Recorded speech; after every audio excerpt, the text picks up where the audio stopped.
Ayan na. Nag-Sharon na. Sige. Nag-Sharon na lang siya para hindi na siya bumili ng pagkain. Ayan na guys, ang Sharon ng bayan. Nasa La Union nagsya-Sharon. Galing! Nag-uwi pa ng pansit at pizza.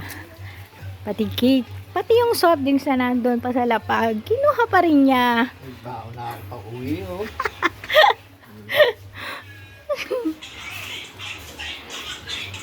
Galing naman, Sharon yan.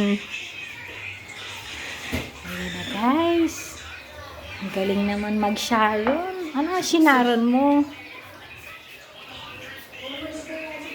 Grabe ka talaga, Lon.